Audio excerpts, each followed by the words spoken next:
شمر بن ذیلجوشن اس کی کنیت ابو سابغہ تھی، قبیلہ حوازن کا فرد اور سردار تھا، اور واقعہ کربلا میں لشکر یزید میں 4000 سپاہیوں کا سردار تھا۔ اس کا تعلق عامر بن ساسا کی اولاد سے تھا، جو دباب بن کلاب کے خاندان سے ایک فرد تھا۔ اسی وجہ سے مذکورہ اجداد کی طرف نسبت دیتے ہوئے اسے عامری، دبابی اور کلابی جیسے ناموں سے بھی پکارا جاتا تھا۔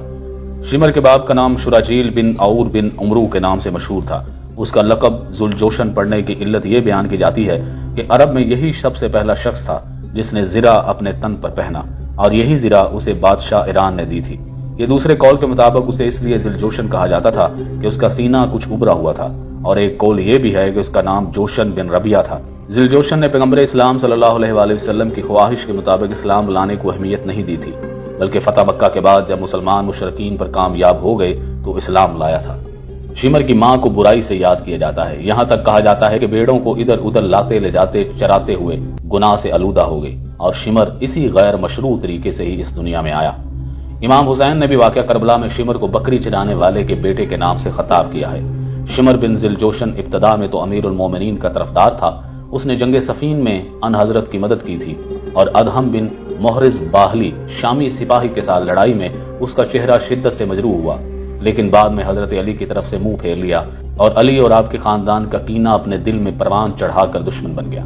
شمر نے حجر بن عدی، جو پیغمبر صلی اللہ علیہ وآلہ وسلم کے صحابی اور امیر المومنین کے خاص انصار تھے، ان کی گرفتاری کے وقت جو سن 51 ہجری میں عمل میں آئی، تو یہی شمر ان لوگوں میں سے تھا جس نے زیاد بن ابیہ یا سمیہ کے پاس جھوٹی گواہی دی تھی کہ حجر مرتد ہو گئے ہیں اور شہر کو آشوب کی طرف لے جا رہے ہیں۔ کربلا میں بھی یہی شمر شہادت امام حسین کا سبب اور قاتل بنا۔ چونکہ مسلم بن عقیل سن 60 ہجری میں کوفہ میں قیام کیا، تو یہی ان لوگوں میں سے ایک اہم فرد تھا کہ جسے حاکم کوفہ عبید اللہ بن زیاد کی طرف سے مامور کیا گیا کہ لوگوں کو جناب مسلم کی اطراف سے دور کرے۔ اسی نے جناب مسلم کی باتوں کو فتنہ گری کا نام دیا اور کوفیوں کو شام کے سپاہیوں سے ڈرایا۔ جب امام حسین کربلا پہنچے تو سعد کے بیٹے عمر، جو کوفہ کے لشکر کا کمانڈر تھا، جو جنگ و خون سے بچنے کا ارادہ رکھتا تھا اور مسالمت امیز حل کی راہ پر چل ہی رہے تھے، لیکن شمر کو ایسا لگا کہ ابن زیاد بھی ابن سعد کے ارادے سے موافق ہے،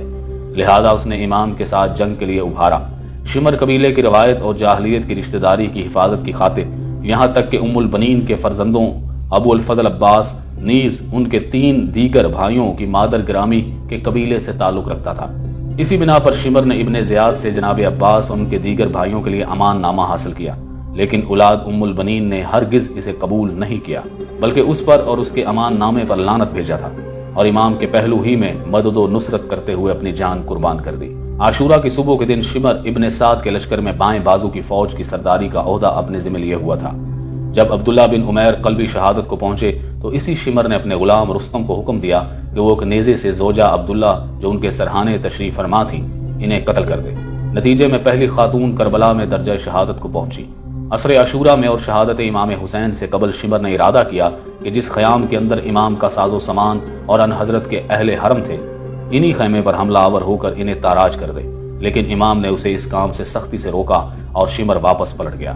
شمر نے تیر اندازوں کو حکم دیا کہ وہ لوگ امام کے بدن مبارک کو نشانہ بنائیں۔ پھر اسی کے فرمان کے مطابق تمام سپاہیوں نے امام کی طرف حملہ کیا، اور ان لوگوں میں سے سنان بن انس اور زریہ بن شریک نے امام پر آخری ضربات وارد کی تھی۔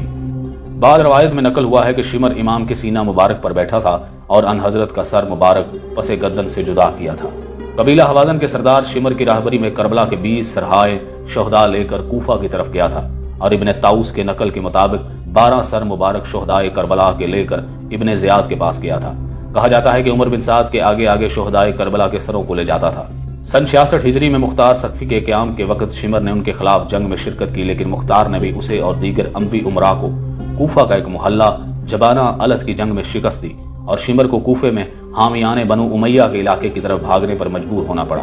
مختار نے پھر سے ایک گروہ کو اپنا غلام ضربی کے ساتھ اس کے پیچھے بھیجا، تو شمر نے بھی مختار کے غلام کو قتل کر دیا اور ساتیدہ نامی کریا کی طرف بھاگا، اور پھر وہاں سے شوش اور سمیرہ نامی گاؤں کے درمیان کلتانیہ نامی کریا کی طرف بھاگا، اور ایک خط مصعب زبیر کے لیے بھیجا کہ جو مختار کے ساتھ جنگ کے لیے آمادہ تھا، لیکن مختار کے بعد سپاہیوں نے شمر کا محاصرہ کیا، اور ایسے حالات میں بھی اس کے ساتھی فرار ہو گئے تھے، نیز اسے واصل جہنم کیا اور اس کا سر مختار کے پاس بھیج دیا۔ اس کے منحوس بدن کو کتوں کے سامنے ڈال دیا گیا تھا۔ ادھر مختار نے بھی شمر کے سر کو محمد بن حنفیہ کی خدمت میں روانہ کر دیا۔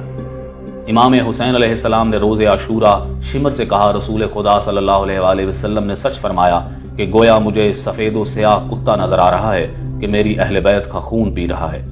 شمر من جملہ ان افراد میں سے تھا کہ جسے حاکم کوفہ عبید اللہ بن زیاد کوفہ کے لوگوں کو حسین بن علی کے سفیر مسلم بن عقیل کے اطراف سے دور کرنے کے لیے دارالامارہ کے اوپر بھیجا تھا۔ جس وقت کوفہ کے لشکر کا کمانڈر عمر بن سعد نے حاکم کوفہ کو ایک خط لکھا کہ حسین بن علی آمادہ ہو گئے ہیں، یا تو واپس چلے جائیں یا اس کی بیعت کر لیں،